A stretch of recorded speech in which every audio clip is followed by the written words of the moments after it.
Don't exhaust yourself. The cost of constant motion is yourself. We live in a world that worships motion, where slowing down feels like failure, and exhaustion is mistaken for purpose.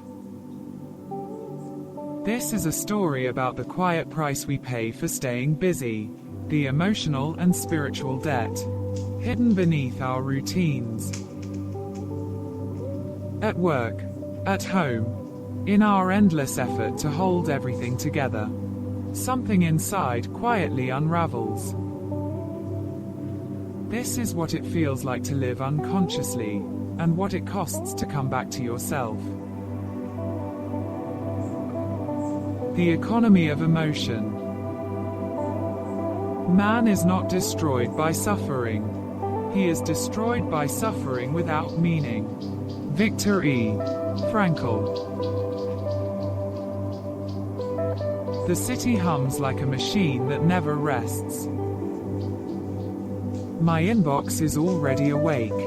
The kids still half asleep. My mind split between deadlines and breakfast. At work, I trade fragments of myself for approval. At home, for patience. I call it balance. But most days it feels like debt. A debt paid in attention, emotion, and time I never reclaim. The illusion of safety. People will do anything, no matter how absurd, to avoid facing their own souls. Carl Jung. I tell myself I work this hard for security, the illusion of safety that comes with a steady paycheck and a predictable routine. But at night, when I shut the laptop and silence finally enters the room, I feel a different kind of uncertainty, one that comes from never really knowing who I am when I'm not performing. Busyness has become my refuge from reflection. The noise protects me from the silence that might reveal the truth. The mirror of mind. We don't see things as they are, we see them as we are. Anaïs Nin. I notice how even my exhaustion mirrors my need to be seen. The more tired I look, the more I'm congratulated for working hard. Somewhere along the line, fatigue became proof of worth. My reflection in the office window, pale, dimly lit by the blue glow of another spreadsheet, looks back at me with quiet accusation. I used to see potential there. Now I see performance. The myth of balance. The pendulum of the mind oscillates between sense and nonsense, not between right and wrong. Carl Jung. At home, I try to balance things. Dinner with family, a late night email, a brief scroll through mindfulness articles. Work-life balance feels like a cruel joke told by people who never stopped working. Balance, I realize, isn't something to achieve, it's something to surrender to. But surrender feels dangerous when you've built your identity around control. The sedation of purpose. He who has a why to live can bear almost anyhow. Friedrich Nietzsche. I used to believe purpose would save me, that if I just found the right cause, the right company, the right project, everything would make sense. But now, even my purpose feels commodified. The slogans on the walls, do what you love, change the world, sound like lullabies meant to keep us asleep. Some days, I wonder if I'm chasing meaning or being marketed to. The Burnout Dividend. Nothing will work unless you do. Maya Angelou. My body keeps the receipts my mind ignores. The headaches, the shallow breaths, the way I wake up already tired. It's like my nervous system is sending invoices, reminders that I'm overspending my energy on things that no longer nourish me. I tell people I'm fine, that it's just a busy season. But secretly, I can't remember the last time a weekend felt like rest instead of recovery. The automation of the self. The great danger of our time is not that machines will think like men, but that men will think like machines. Erich Fromm. Sometimes I feel like I've become an algorithm. My calendar decides my day, my phone decides my attention, my metrics decide my worth. Even my thoughts come pre-formatted, optimized for meetings, not meaning. I used to write poetry. Now I write emails that sound like policy briefs. My creativity has been automated into efficiency.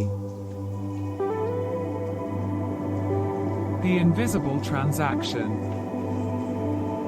Every form of addiction is bad, no matter whether the narcotic be alcohol or morphine or idealism. Carl Jung. It's subtle, the way I trade authenticity for approval. The polite nod in meetings when I disagree. The small laugh when I'm too tired to find something funny. These tiny exchanges accumulate, the small withdrawals from my integrity account. I tell myself it's professional, but deep down, I know it's just adaptation in disguise. And every adaptation leaves me a little less alive. The collapse of meaning. The struggle itself towards the heights is enough to fill a man's heart. Albert Camus. By late evening, meaning begins to thin. The tasks blur. The purpose fades. I used to find satisfaction in finishing things, in closing loops, checking boxes. Now it feels like I'm running a treadmill that moves faster the harder I try. Camus was right. The struggle can be noble, if it's conscious. But mine feels mechanical. I'm not climbing, I'm circulating. The science of fatigue. Attention is the rarest and purest form of generosity. Simone Weil. I read somewhere that attention is a limited resource, that every interruption steals a piece of presence. By that measure, my life is an open tab of distractions. The fatigue isn't just physical. It's cognitive, a depletion of meaning from too many half-finished thoughts. My brain, like an overworked server, keeps crashing under the weight of constant relevance. The quiet rebellion. In the midst of movement and chaos, keep stillness inside of you. Deepak Chopra. One evening, I didn't open my laptop after dinner. I just sat in the dark living room and listened to the rain. At first, the silence was unbearable, like detoxing from noise. But then, slowly, something unclenched inside me. The world didn't collapse. The work emails waited. My mind, for once, didn't. Maybe rest isn't weakness. Maybe it's rebellion? The return to conscious value. The privilege of a lifetime is to become who you truly are. Carl Jung. I'm beginning to see that exhaustion isn't just about work, it's about living unconsciously. I've been paying with my presence, my awareness, my quiet moments. And for what?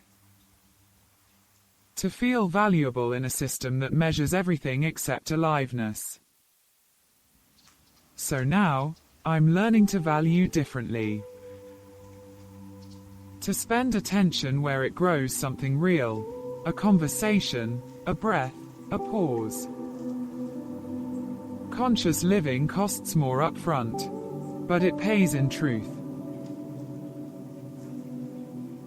This is the expensive psyche, where we explore what it truly costs to live unconsciously. Thanks for your time. It's been a delight. What should we explore next? Comment, share, and save your insight. Subscribe to Orbital Reads and keep your thoughts bright.